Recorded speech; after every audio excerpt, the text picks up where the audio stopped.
This Icon podcast is hosted and sponsored by Sphere Rocket Virtual Assistants, a leading provider for your virtual assistants and outsourcing needs. Owned by one of the top-ranking EXP agents, Justin Nelson. Sphere Rocket VA provides a one-stop virtual staffing solution for business owners, and we specialize in helping business owners grow their business by leveraging through virtual assistants. Trusted by the top names in the real estate industry like Kyle Whistle, Andrew Franklin, John Kitchens, and many more. Get ready to up your success, and we'll help you achieve your business goals. Book your free consultation at sphererocketva.com and find out how we can make your life easier. Hey listeners, welcome back to another episode of the Icon Podcast. I'm your host, as always, Gianna, and today we have Michael and Jake from the Axon Group, yeah? Yeah, it's great to be here. I appreciate you having us. Of course, guys. Welcome. Thanks for making the time. Yeah, it's going to be super exciting. So let's start. Whoever wants to go first, give us the lowdown. Before you guys became a team, right? How did you become real estate agents? How did this career path come to you? How did you end up in the market you're in right now? What's the story? A loaded question, I know. Yeah, so I guess I'll kick it off. We're both investors. And so, my background, I have my master's in business and originally was working in stock market finance. And so that was a huge interest of mine ever since I was a kid. And I love numbers. I was a math team nerd. And so, decided that was a path that I wanted to go down. And the more that I studied, alternative investment, vehicles, the more that I realized that there were just so many hidden advantages to real estate versus the stock market. You're not competing with the same kind of competition. You're not dealing with a ton of automation that you've got nowadays in the stock market. So I started to look into real estate as an investment tool. And after a little while, realized that it was going to be beneficial to get my license so that I could be my own agent for my own deals. And back in 2019, got my license, and then we all know what happened in 2020. And so the mix of having, a good background in investing and connections in the investing world with, the way that the market took off, I was able to, take off very quickly as an agent and, just kind of went from 0 to 100, very fast. Absolutely. And Jake, your turn. Give us the scoop. Yeah, for me, I hated numbers. I hated finance, hated accounting. So you guys are just perfect together. Yep. So for me, it was more of I'm an entrepreneur at heart. I owned a logistics brokerage before becoming an agent, but had been an investor for years as well. My interest stemmed more from starting something of my own, having my own, passive income stream eventually. So my initial intentions had very little to do with actually selling real estate, but more expanding, my reach for my personal investments. But as a lot of investors will tell you, to get their license, things evolve and things change. And then eventually, started off with EXP because of the low fees and the ability to self-brand and kind of just do my own investment thing, but then evolved into primarily doing sales, in fact. So I flipped the script on myself a little bit. Well, awesome, guys. Great background here. Now, obviously, this isn't a question for most of my icons, but we're going to ask about how you guys came together, and then we'll go into how y'all found EXP. But, now you're a team. So how did this happen? Yeah, sure. So I'll go again. Go ahead. Mike and I we initially were not team members or had partnered up at EXP. We were just both agents we're in the Chicago market, doing our own thing. And we eventually kind of tripped into the same niche or started competing with each other, right? We were calling the same clients, seeing each other at showings without knowing who each other were. In fact, I recall leaving one and kind of looking over my shoulder and then jumping on a phone call with him and saying, I think I just saw you at a showing, not knowing who he was. So this started happening consistently, and we're like, we should just join forces here and try to monopolize things a little bit more. So that's how it came to be. And since then, we've grown an investor kind of focused team in Chicago, and we're looking to expand to other markets as well. So again, evolution, we both never really intended on maybe perhaps growing our own teams. But there was a lot of synergy there, so it worked out well. Absolutely. Okay, awesome. And then the introduction to EXP, were you guys, was that your first brokerage, or, you guys said you were independent agents first. So how were each of you introduced to EXP? Were you skeptical of it? How were you, who introduced you to it? Did that make an impact? Just kind of give me that lowdown. Yeah. So, I mean, I was very fortunate to be introduced to EXP. I didn't know what EXP was. And so when I got my license, I was working, for a mortgage company, not on the mortgage side actually, but in business expansion. So, company was growing really quick. I was helping them, set up new locations and all of the things that were needed to, set up, the same business that they had here in Chicago in other locations. And so that type of business expansion was something that I think has been good for the team. But, I had the CEO of the company who was constantly in my ear about, hey, you need to invest. Hey, you need to do this. And so when I finally was like, all right, listen, I did it. I got my license. I want to do this. And so he's like, yeah, when you decide you want to start using that license, I know a guy who works for a brokerage. And so I got introduced to a guy that he knew who was an Icon agent, Jay Lehman down in Champaign, really good guy. And I had one conversation and I was like, yeah, this is for me. It all makes sense. Everything is ideal. I looked into what other brokerages had, but as soon as I heard the pitch, it was done. I wasn't looking anywhere else. He was sold. Awesome. Yep. Well, Jake, what about you? Yeah, similar story in the sense that it's my first brokerage and hopefully last, right?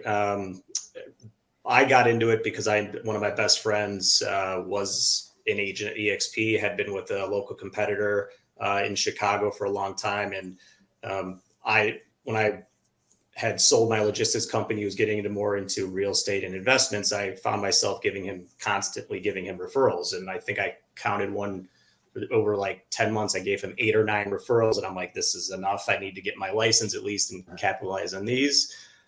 So for me, it was originally just to get a license to hang it somewhere, right? It was very low risk at EXP, low fees, low barrier to entry. So let's just get it in, worst case, kind of see what happens. But I'm super glad it happened. And for me, I think, like I said, it's going to be the first and the last stop. Absolutely. That's awesome. And that's my next question, Jake. You said it's your last stop. So what about EXP, guys, makes you say, I never want to leave this brokerage? What are some things that, that maybe you didn't expect about EXP and now you're over here and you utilize it very often, or it's become an aspect of EXP that you really enjoy? Just kind of give us the point of view and how you guys use EXP to your advantage and why you would never want to leave. But never say never, of course, but you know what I'm saying. Right. I'll start it. I'll give at least, like I said, what drew me in was the ability to self-brand and kind of have my own identity there, right? I was always a business owner. I didn't like the idea of really working for anybody or conforming to exactly what, someone was telling me what to do and how to market. So that drew me in initially, right? But I think what's surprised me and what's made me stick are benefits, right? The multiple streams of income, revenue share, stock options. And then I think one of the biggest things a lot of people, maybe especially ones that joined years ago and it's grown so rapidly, so recently, is that we're in 50 states and multiple countries, right? So effectively we have our license in 50 states and multiple countries if you have referral basis and you have that opportunity to grow. So I never really even understood what, referring people was in real estate. And all of a sudden, if you have any type of, presence, again, I don't know if it's social media or anything of the sort, or just connections, right? And someone, you live in Chicago, but someone looking to buy a townhome in Washington. Hey, I have a mastermind and, I have a great high level agent network that's going to take care of you. And then whoops, you get 25% of that commission or more. Right. So I think that was one of the most surprising benefits, if I could say that. Absolutely. Yeah. So, I think that there's two things that come to mind for me. And, one of them, I've told this story to a number of, potential recruits. It's that we did an inspection at a 15 unit last year in November, I believe it was. And I remember having a conversation at the inspection. It was a long inspection. So we got into numbers a little bit with the other agent. And, the other agent from an unnamed company was giving up 40% of his commission, and he made about $500,000. And he had no cap. He had a consistent 40% split. And, we're over here, and I looked at my numbers from last year, and with, becoming an icon and, then with the revenue share, I paid EXP nothing. Literally nothing, because my revenue share exceeded, the additional amount, like the cap transaction fees plus the monthly desk fees, and everything was covered after becoming an icon. So that alone is just, it's almost impossible to match. And then, Jake will tell you this, I am just all over EXP's referral network. I kind of built my business around being the go-to person in Chicago, or trying to anyways. I mean, there's other great Chicago agents, but, there's a lot of times that, I just get these random messages. Hey, I have somebody in Chicago that needs to sell, and I saw your name all over Workplace. And, I look at these other referral groups that are on like Facebook, and there's 200 agents for every, Chicago referral that are just like piranhas to every, thing, from a million different brokerages. And EXP tries to keep everything in-house. And, so we have, done countless deals. I can't even tell you, like, probably over 100 deals in the last 2 years that were referrals that came from EXP's internal referral network. So that aspect of EXP, wanting to keep it in-house, wanting to trust other EXP agents and support each other, that has just been completely invaluable for us. Absolutely. I love that. And like you said, invaluable for you guys. It continues to, just give support and keep it within and really fuel the fire that EXP's become and that flagship. And, before we dive into all things Icon Award and production, let's talk about your guys' personal life, right? So if you let it, real estate will run you to the ground, right? It'll be a 24/7 job, overwhelming, no play, all work. So how do you guys draw boundaries and, everything else that it takes to make it a work-life balance? Yeah, I mean, I guess I'll start because Jake might actually have an answer to this. I'll be honest, I've not done well with that. I've not had much of a work-life balance. I keep telling myself that I'm going to, but we're expanding, and I think that the one thing that Jake and I are hoping for will lead to more work-life balance is eventually, pulling ourselves back from the majority of production except for commercial. And so that's what we've been working towards lately. But, I still do a lot of listings, regardless of price point. I will take listings wherever. And we are expanding into multiple, different cities and expanding the team. And so I've gotten a second phone, and I'm trying to utilize that to have a bit of a social life. But, unfortunately, I'm not married, no kids, nothing like that. So I have not made it an emphasis to have a life. Well, that doesn't define success. So don't feel bad. It just like what refuels you, right? So work-life balance doesn't mean you've got a wife and kids. It just means like how to step away and recharge, and what fuels you and how you take care of your mind, body, and soul.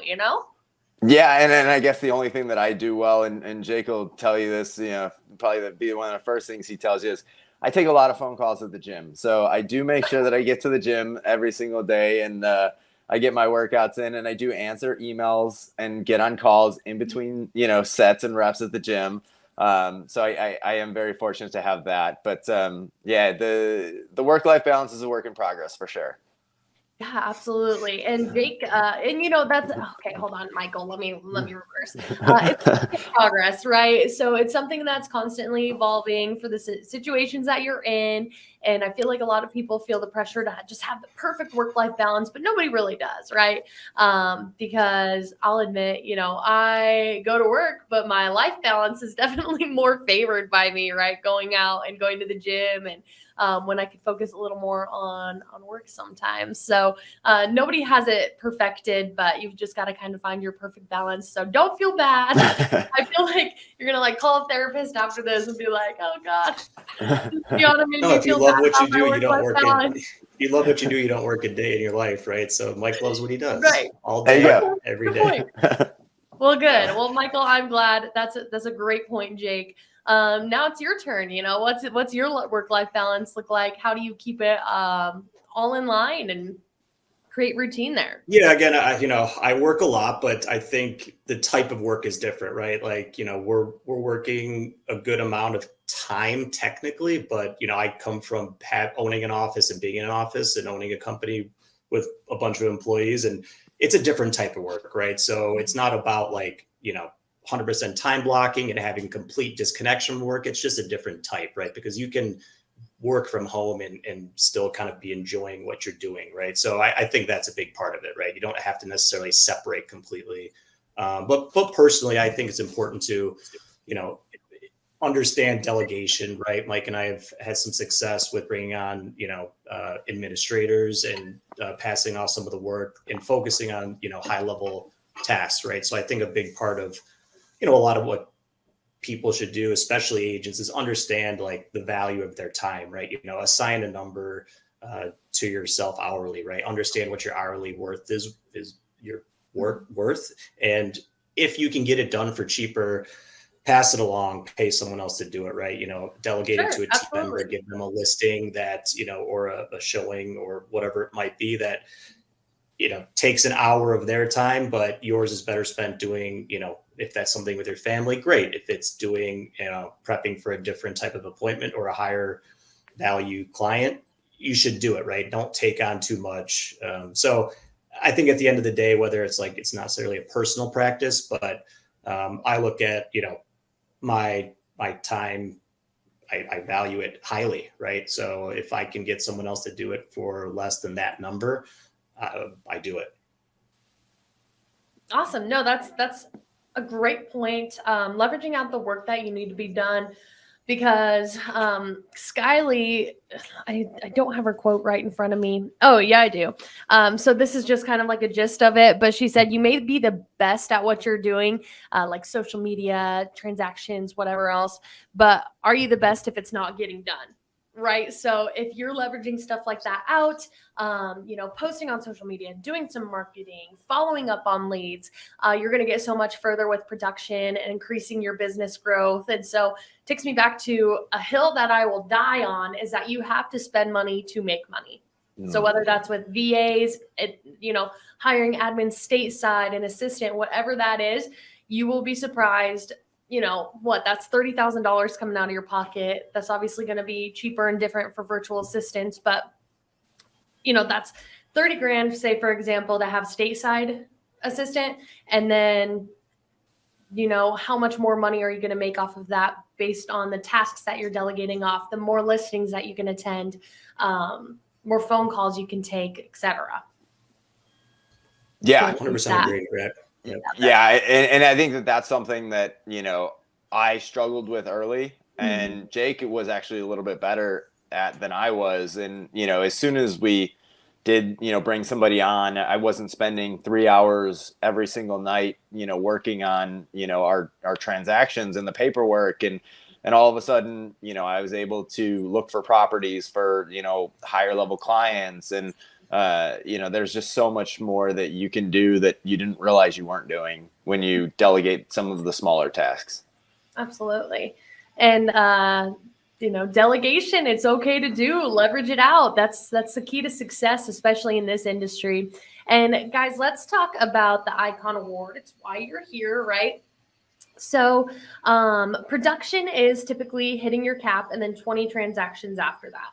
just for the sake of listeners, maybe somebody who's looking at EXP for the first time through this podcast, and does that icon goal look different for you guys because you're, business partners, or is that the same? And are you able to achieve icons separately? How does that look for you guys? And about, we'll actually get to that question next because it's loaded. So I don't want you guys to forget some of the aspects. So what does iconing look like to you guys from a business partner standpoint? Iconing for us is fortunately the same. So, we both are able to achieve icon.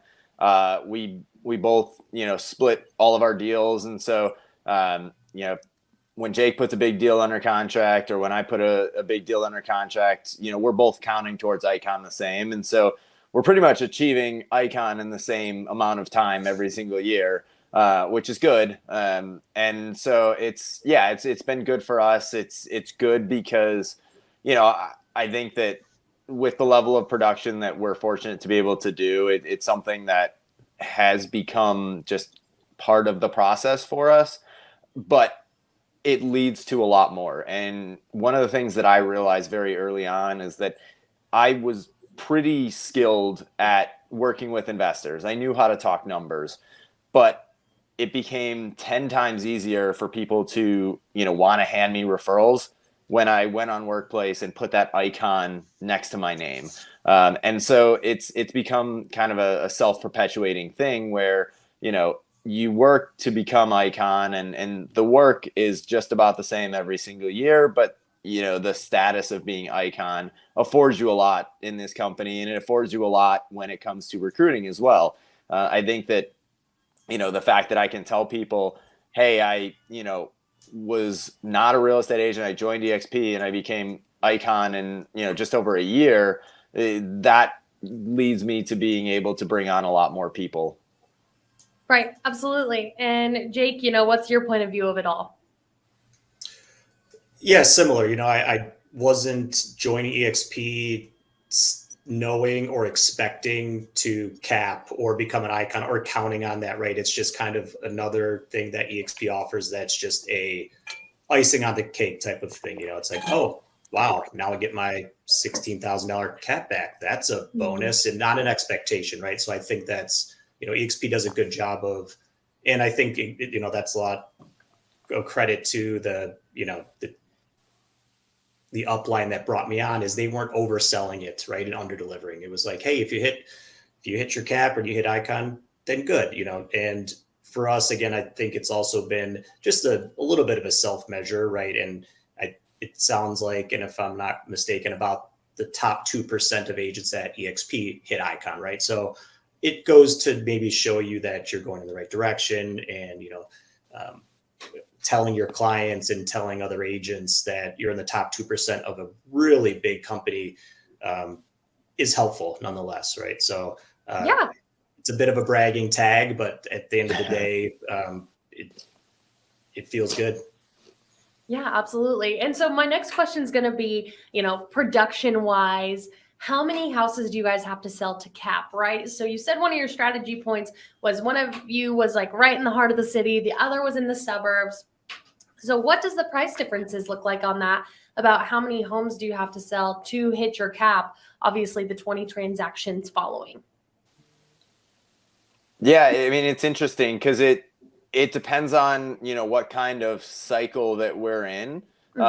Jake and I do a mix of residential and commercial. And so I think this past year we had a couple of decent sized deals that closed, for me in the beginning of my cap year. So I ended up capping in 30 days.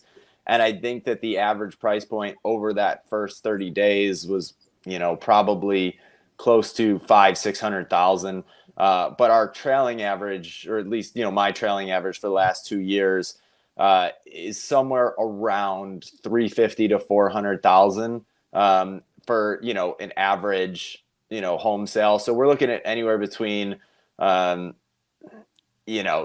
to 12 properties, because we got to get the 80,000 in sales to hit that 16,000. Our average in Illinois is 2.5% commission. So it depends on the commission that's offered. I know some states 3% is more common. but yeah, I mean, with that, you know, type of sale, we're looking at least 10 to 12 transactions, you know, potentially more or less depending on if we do like a big commercial deal or, you know, if we get a handful of small fixer upper properties that we happen to be selling. Sure.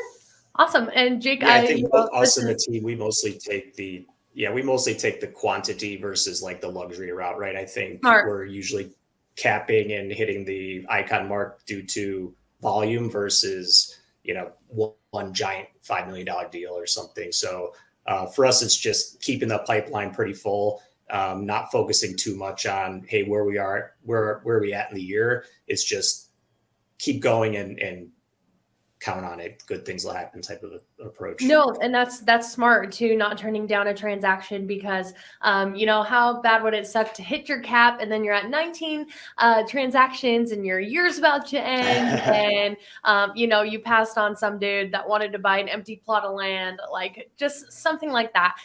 So it's good to, you know, always stay consistent with that and be a realtor for the people, you know, instead of just for the luxury and for all in it for the commission checks. So moving on from that, guys, it's more than just production to be an icon agent. You also have that cultural commitment, which is awesome because it gives back to the EXP culture, boosts morale. Not to mention, you guys are icon agents. So to be mentored or teaching an EXP world by the best of the best, top 2% of the company is an incredible system that EXP has come up with. So what do you guys do to fulfill your cultural commitment? Why did you go with that path?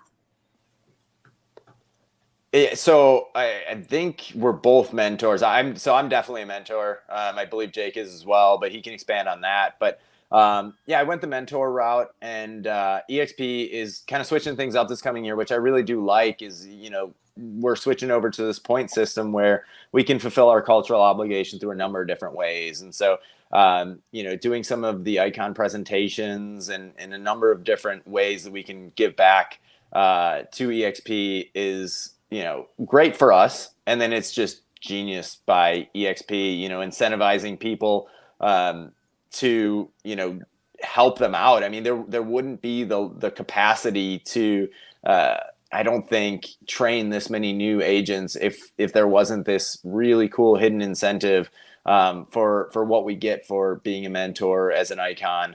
And so for the last year, I've been a mentor. I've been super happy to, you know, have a number of my mentees, you know, graduate from the program and give them, you know, kind of the rundown on how I think Jake and I just have really done things, taking more of an approach of like, hit the ground running, get out there, find clients. And, you know, I think that a lot of my mentees have had success that way. But yeah, definitely looking forward to giving back in some other ways, just because, you know, mentoring is cool. But I love the fact that now we're able to help out in a couple of different ways.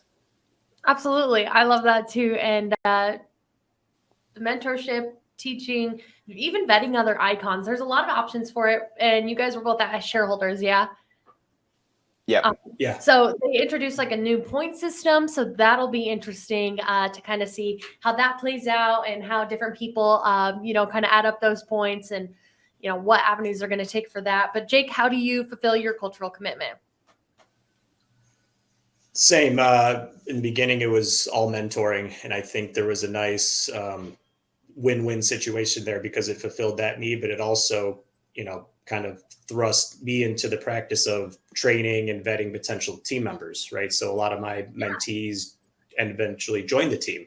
And I just saw the value of, you know, how to bring someone up from, you know, having zero experience and how to really potentially set them up for success. And then also, you know, the other side of the coin of, you know, if they don't join the team, or how some people might unfortunately fall by the wayside if they don't have someone there to kind of keep them motivated, keep them on track. So for me, mentorship has been my path, you know, to hit icon beyond just production for the cultural portion. But yeah, the same. I'm looking forward to potentially jumping into the EXP world and participating in those, you know, trainings, because it hasn't really been something I've needed to do in the past. Potentially wanted to, but you know, they're kind of giving you a nice nudge to the edge here to take that step and, do a few more things beyond just mentoring. So I'm looking forward to that as well. Absolutely. Awesome, guys. And then my third question when it comes to Icon, there is a lot of benefits, right? Like a big glass shiny trophy. Jake, I think I see those in the background. Why can't I figure? Yep, right. I think I see one too. Mike's going to be mad at me because I just put him on the shelf. I just put him on the shelf recently. And he had a joke the other day. Yeah, you got to show him off. He had a joke today. The other day, he's like, "Oh, mine are both still sitting in the boxes." I was like, "Yeah, mine are too, but not anymore." Michael, go get those. So I do. I need a bookshelf. It's just a very funny side story. So Jake lives in a house. He is able to. Not that I don't live in a house, but I still move every single year. I do what we work with a lot of investors, and I do what our investors often do, which is called house hacking. So I buy. Yeah. So you know what it is. For the listeners that need what is house hacking, Michael? So house hacking is buying a property owner occupied and then living in, one of the units or one of the bedrooms for at least a year, and, then keeping it as a rental after you move out. And so I have been a transient nomadic person for several years, not paying my own mortgage. I haven't paid a mortgage like ever, just because I've been moving from house to house and having, everything covered by the tenants. So that's been great. But setting things up, actually having, I don't have a dining room table at my new place yet, and I've been there for 4 months. So I either eat out on the patio or I eat standing up in the kitchen. And so, I know I need to set up my Icon trophies. I haven't done so yet, but I will get to it. I'll put them in the kitchen on the counter or something. For everyone listening, Michael doesn't have a wife or kids, and he's homeless. So, yeah, no. but I'm an Icon, so I'm doing great. He's killing the game. Doesn't have to pay mortgage. Doesn't have to pay bills. So, if you guys are single and looking, just kidding. Well, that's awesome. So, obviously we talked about the big glass shiny trophy. You guys get your cap back in stock, the opportunity to go to shareholders, EXP Con, great reputation, easy to catch referrals as an Icon. So what is your favorite part about Iconing? Why do you guys want to make sure that you're hitting that goal again and again? Because even production-wise, you still have a lot to take on culturally, and it's a big goal, and you have to make sure you're hitting all those marks. So why is that a goal for you guys every year? I'll take it a little beyond just Iconing, but it's, we definitely want to maintain that status to be able to continue to get referrals. Adding that Icon X2, X3, X4, X5 will start to, become a little bit more impressive year over year. But for me, it's also just another path to some passive income, right? And I think we didn't talk much about the stock awards, but it's hard to save. A lot of agents don't do a self-directed IRA or things like that. So I'm always maxing out my 5% stock awards, right? And achieving Icon status just means I know I'm hitting a certain amount of, stock awards and stock savings. So having that nest egg, if you will, and having it kind of just be something I ignore and hopefully we'll look back on in 5 to 10 years and be able to buy a lake house with, or whatever the plan might be. That's what kind of keeps me pushing for that type of production, because I know I'm putting, at least a certain amount aside that is going to be there in the future to help me and my family. Mm-hmm. Absolutely. Jake kind of hit it on the head. I mean, there's all that vested stock that, we were very fortunate to have just sitting in an account now that, I don't plan to touch for a long time. I think one of the bigger things for me, though, is, hitting Icon and the amount of time it takes to hit Icon every single year is going to be a measure of the success of Jake and I and the team, so we are still in production. We are still doing our own deals, but the more that we're able to successfully grow our team and teach our team and everything, I think we'll end up each hitting Icon faster and faster. And, and that'll be a measure of, the success of the team. If next year, with more team members and, a larger growing national team, I hit icon in less time, maybe it'll be a product of the market, but it'll be something that I'll need to evaluate of like, hey, is the team, doing as well as we were wanting it to? What do we need to adjust? And so icon has almost become, a tracker for me personally. And there's a ton of benefits to it. And obviously, we've touched on a lot of those, but I think it's a good marker of, our overall success as a team as well. Absolutely. And, like I said, the reputation, the success as a team, it's easy to get referrals and you have that elite status, and, it helps with recruiting and getting people on your team and everything else that has to go with it. And, when it comes to iconing, this is my next question for somebody that's either a rookie and new to EXP, or they've been in the game for a little while, just made it over to EXP. What does iconing in their first year look like for them? Is that possible? Just for some ideas and points to talk on for you guys. You don't have to answer all of these, but, what are some goals they should set every day? Major mistakes to avoid? Where should they be leaning in for help, or how to plot this out? And just once again, is it possible for them? We can start with Jake. Yeah, I would say, so I was lucky enough to hit icon my second year. I hit the ground running a little bit. Besides not coming from another brokerage, I had some investor contacts and, knew the game a little bit, but it's doable. I didn't come from another shop. I just got my license. It only took, 18 months. So it's possible. I was full-time, right? So, you get out what you put in, just like in a lot of sales type positions, right? If you work hard and put in the time, it will come, build it and they will come, right? Type of a thing. So yeah, at the end of the day, it comes down to that phrase a little bit, you get out what you put in, you work hard, you make the calls, it's going to happen. It's very realistic. EXP has done a great job of not making it a moving target. It's besides the cultural, portion we mentioned, the production portion has not changed, right? Like it's very transparent, very easy. My advice would be don't fret and track yourself every single day on the sales. Look at it, take a step back and revisit it every 3 to 6 months, because if you get too focused on what you sold, maybe that day or that month, you might lose focus of your, building your pipeline.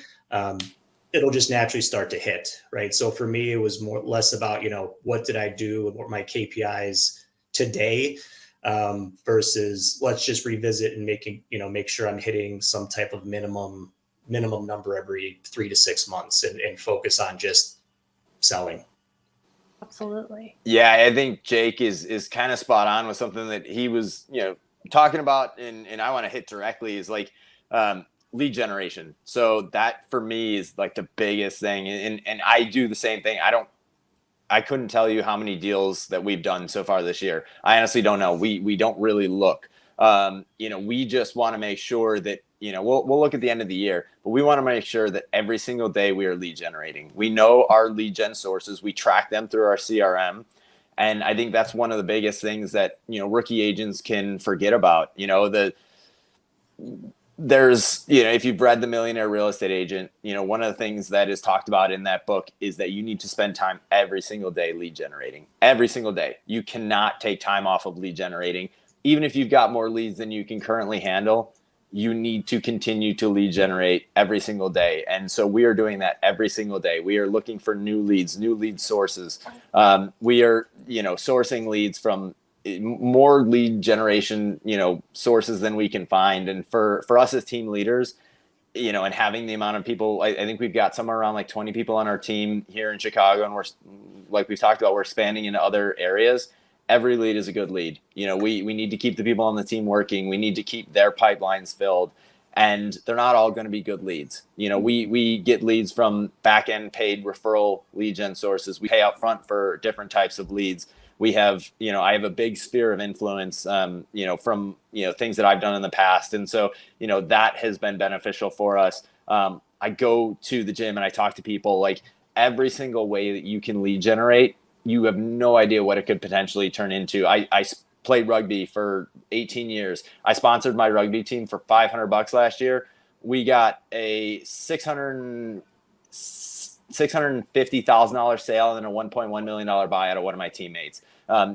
Every single source in your life is a potential, lead, and you need to focus on that. And I think that will be, the biggest producer of success is making sure that you are keeping your pipeline filled with quality leads and then having a CRM that can follow up on them, because even the longer term leads will eventually, hopefully turn into something if you are touching them, a certain amount of times per year. I think it's the 22 touch system that is talked about in the Millionaire Real Estate Agent.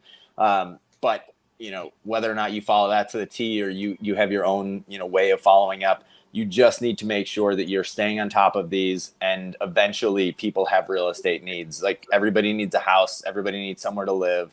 And so that is the biggest thing that I started from the beginning, is constant lead generation. Absolutely. No, that's super smart to just keep that pipeline coming. I love how you said, you're getting them organically, through sponsorship of your rugby team or, going to the gym and just having those conversations. Yeah. I think that's incredible advice. For somebody looking to Icon in their first year, it's a great place to start, get those leads going. And maybe somebody who's not ready to buy now will be by the end of your financial year. So that's important when you're down to those last couple of transactions. And Jake, Michael, were you guys ever skeptical of EXP when it was introduced to y'all? No, funny enough, like I talked to, a couple people from a couple of other brokerages before I talked to EXP. But, I did my research on it, as soon as I had that first conversation. And, I think the fact that I had a personal referral, that the CEO of the company that I was working for, vouched for it, that was a big thing for me. But no, I mean, the fact that we are traded on the NASDAQ, I think speaks absolute volumes. We're, not that private companies aren't legitimate, but, to be included on the NASDAQ is a very strong, sense of legitimacy for this company. And then, the numbers nowadays, I mean, when I joined, there was 22,000 agents, something like that. And that wasn't even that long ago, but the fact that we're, over 83,000 at this point, just speaks volumes. If people know the amount of agents that are with different brokerages, it's huge. So for me, it was no. I was pretty sold and pretty much a believer from day one. Absolutely, I love that, Jake. Yeah, same. I think I did my own due diligence, but I looked at it like pretty low risk, right? Give everything a EXP, kind of put their money where their mouth is, if you will. Like it cost, I think when I joined, like $150 to register, and it was it's still like $85 a month. So worst case, 2 or 3 months in, what I'm going to be out, a few $100s, and I've got some business cards. So, we're lucky that it did stick, and the reputation is great. And I think it's all about expectations as well, right? A lot of people do hear about the agents that agent number 20 or 40 or 60 with EXP who have this amazing recruitment downline, and they're making, $300,000 a month in passive income, and it's happening and it's true, but I was not expecting that to happen to me, right away, or, have these dreams of doing nothing and making millions of dollars, right? You still have to do work. We're still real estate agents. You still have to produce, you still have to sell. So I think it's important for people to come in with realistic expectations and focus on what we're really meant to do, which is, service customers, buy and sell properties, right? So I think coming in with that type of expectation will set you up to succeed. Absolutely. Well, great, guys. And then, as far as somebody that's watching right now, they see the greener grass, but they hear the things, from their broker that EXP is a cult, it's a pyramid scheme, don't drink the Kool-Aid. And what would you have to say to somebody watching right now for our final question, that that maybe they're on the fence, they see the greener grass, they don't want to cut that tie with their broker, or they're scared, or they're listening to those things in the industry, but again, they see all the benefits of being EXP. How would you light a fire underneath them to go ahead and make that leap? I would say do the math, right? If you're at a company that doesn't have a cap, and ignoring even all the fringe benefits of recruiting and stock, which again, I just like to see as icing on the cake. Do the math yourself. A lot of people just sell. They don't take a step back to understand, what if I did have a cap, how much would I be making? So start there. And if that delta and that difference is really large, I think it's worth taking a chance. Like I said, I think, what is it, up to maybe $250 now, a sign up fee plus $85 a month, a few months to try something out. Pretty low risk to me. That could end up making you 10, 20, 50, 100,000 more dollars per year. So to me, money talks, right? So do the math and do your own due diligence. Awesome. Yeah. Michael? I mean, it's pretty much exactly what Jake said. Look at what your brokerage offers to you, and just remember that the important thing about being, with a brokerage is what the brokerage can do for you. It's not about what the brokerage does for clients. You are the client facing person. We could be with any brokerage in the entire world. Like Jake and I can sell, a high end, $4 million house just the same if we're at EXP versus, any of what are considered some of, the name brand luxury places. It's not about, the brokerage when it comes to the sales. So you got to remember that it's about what the brokerage does for you. Does your brokerage have, too high of a cap, or, too high of a split? Are you giving up too much to your brokerage? Because at the end of the day, you're the business. The brokerage is not the business. The brokerage is who holds your license. The brokerage is who, makes sure that, you're doing what you're supposed to do, from an E&O perspective and all that kind of stuff. But you need to make sure that you're maximizing what you're getting from your brokerage. And for me, EXP is just a no-brainer in that regard. I mentioned it earlier in the podcast, but with revenue share and with becoming Icon, at the end of a year, we're not paying anything. We're making more off of EXP than we are giving. And that's just phenomenal. And if there's another brokerage that offers that, sure. But even these 100% brokerages that just charge a, $400 to $500 transaction fee, you're still paying the equivalent of a cap or more if you're doing the kind of volume that Jake and I are doing. If you're doing the kind of volume that we're doing, you're paying, a ton of money. So I think just looking at what your brokerage is giving you, it'll become pretty obvious that there's not a better option. Okay, awesome. No, you said that so well, Michael. And make sure if you guys have questions to hit Michael and Jake up. Everybody's happy to field questions, even if you aren't ready to make that move to EXP. And as we wrap it up today, guys, anything that you'd like to leave the listeners with? Oh man, putting us on the spot. No, I don't think so. I think just, for rookie agents, that's the biggest thing, because there's a lot of people that enter this business. Just, don't give up too soon. I did 3 deals in my first 6 months. I wasn't terribly motivated. I was in a similar boat as Jake. But as soon as I decided to become motivated and I took a couple of months to figure it out, it just took off. And so I would say that's the only thing is, if you're an agent, you're listening to it, you're not having some success early on, just keep grinding. The harder you work, this is a commission-based business. This is what Jake mentioned earlier, what you put in, you get out. You just got to keep doing that and keep grinding, and you'll eventually find some success. Join a team or pay for leads, right? They're not just going to fall from the sky. So that's what I tell a lot of, if this is to address to newer agents, be prepared to pay for leads or give a split, right? And then eventually you can grow things organically and move on from that. But in the beginning, you kind of have to pay your dues in a sense. So be willing and able to do that. Well, awesome, guys. Thank you so much for your time today. Almost a 50-minute podcast. So that's pretty incredible. And are you guys going to be at EXP Con? Yeah. Vegas, baby. Yes. Yeah.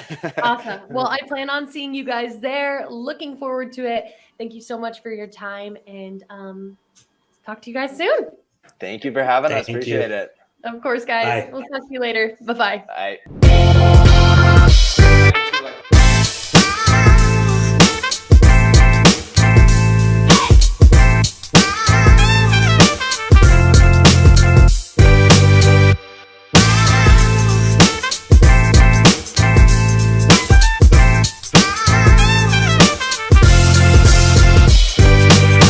This Icon podcast is hosted and sponsored by Sphere Rocket Virtual Assistants, a leading provider for your virtual assistants and outsourcing needs. Owned by one of the top-ranking EXP agents, Justin Nelson.